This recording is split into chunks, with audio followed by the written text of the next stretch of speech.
So far, people, we have seen three, kind of one, two, three versions of Daredevil. We've seen the 2003 Ben Affleck. We've seen Charlie Cox in Netflix. Now we've seen Charlie Cox in the MCU. So after seeing the Charlie Cox in the MCU, tell me, do you think he's going to suck now? Is he going to be garbage? Let's go ahead and get into it. Here's my thoughts on that particular topic. Let's go.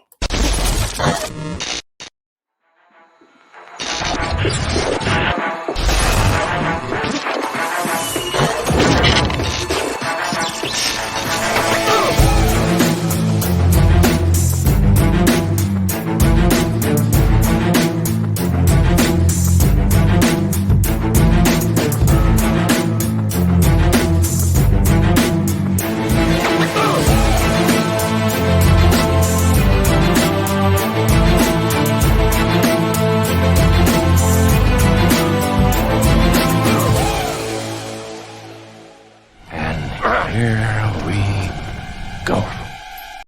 And here I go. Before we get into today's topic, I'm going to actually do this for me. Please subscribe. Please hit that subscribe button. It only takes 1 second. You hit the subscribe button. Also, click that notification bell because I don't want you to miss any material that I upload. Also, give me that thumbs up. Hit the like button. It's not going to kill you. Hit the like button. It helps with the YouTube algorithm. Also, leave a comment. I'm very eager and interested in hearing what you got to say. Today's topic, I'm going to get into it. Ben Affleck. Daredevil came out 2003.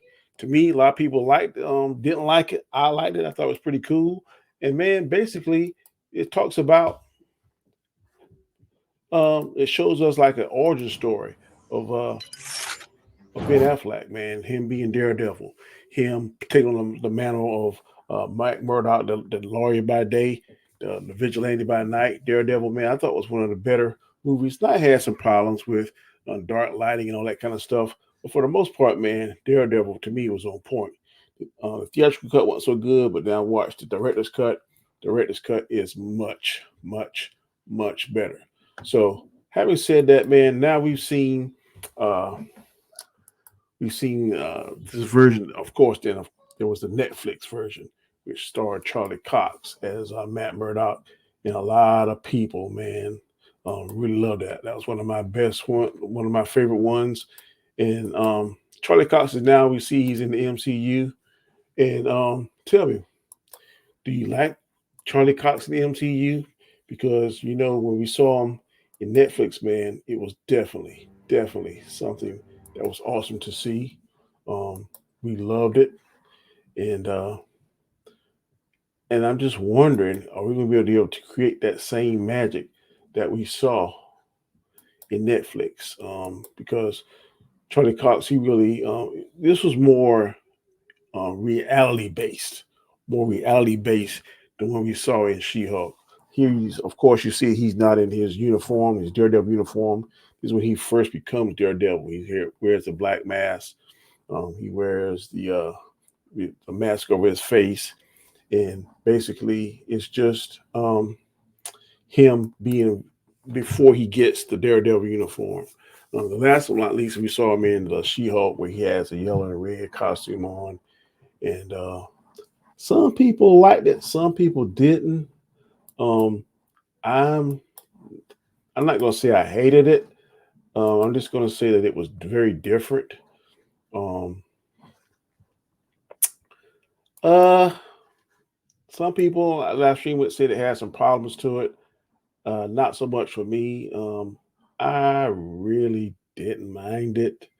In some aspects of it, I thought it was a little bit. It was cool. I know there was a point in there where the She-Hulk says, and she talks to Daredevil before she finds out he's Matt Murdock. And says, "Hey, so you basing your costume on mustard and ketchup based?" So I thought it was really funny. And the fight scene you see right here, where he's fighting She-Hulk, he's way more agile and more gymnastic based than he was on the Netflix. So that's one thing that I do definitely like about um, Marvel's doing. They're a little bit more true to what we see him in the comic books. Is more believable. It's more of the flipping and agility, kind of like Spider Man. Of course, Daredevil has that radar vision where he can see stuff. He has very good hearing. His agility and speed is almost Olympic level athlete. Martial arts coming from Stick that taught him how to fight when he was blind, to how to know how to navigate stuff. A lot of people are saying that they don't think that it's going to do well, because I think the upcoming show they're going to produce for Disney Plus is called Born Again, and it's a storyline from the comic books. I'm not sure if they're going to stick close to that storyline or whether or not they're going to kind of differ from it. So that's kind of interesting to see what's going to be going on with that. Um, like I said, I didn't hate Daredevil in this. In the She-Hulk series, he was definitely watered down. He was not as intense as he was in the Netflix. So I don't know whether that's a good or bad thing. I guess it just depends on your cup of tea. Ben Affleck is a wholly different too. A lot of people didn't like Ben Affleck, but I think that right now, if we were to see a Daredevil 2 starring Ben Affleck, that the special effects would be better. I think the fight would be better. To me, his suit was more comic book accurate because it had the DD on the chest. The one we see in Netflix and the one we see in She-Hulk does not have that. But when I saw the yellow and red in live, it looked much better to me in live action than it does in the comic books. The way it's drawn and the way it looks in the comic books, I did not like it. And I thought it was going to translate over into what I saw on Disney Plus on the She-Hulk series, but it didn't. But I don't think Daredevil is going to suck. I just think you got to be very careful with it. Daredevil is a very beloved character, very cool powers. If I had to give up my sight, could get what he's gained with his special ability as far as the hearing, the touch, taste, and smell, that would be probably something that one could trade for. Or if he had to be blind, and if he could gain the other stuff, then that might be something that's comparable to sight. But having said this, and like my title says, is Daredevil going to suck in the MCU? I hope not. I got my fingers crossed that this is not hope. I hope that it does not. So if you think it is going to suck, please leave a comment. If you think it's not going to suck, I still want you to leave a comment, because your comments are very, very, very important to me. I'm very interested in hearing what you got to say.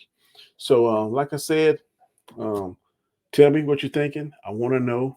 And I look forward to seeing this show when it comes out. I think it's scheduled to come out next year, 2023. And I hope that they don't water it down too much. I hope they kind of stick true to the storyline. Of course, they like to cherry pick some stuff. We don't want to really know what's going to go on. But I hope that it's definitely entertaining. And I definitely hope that it doesn't disappoint the fans. So having said that, take it easy. And I'll catch you the next time. And until then, peace.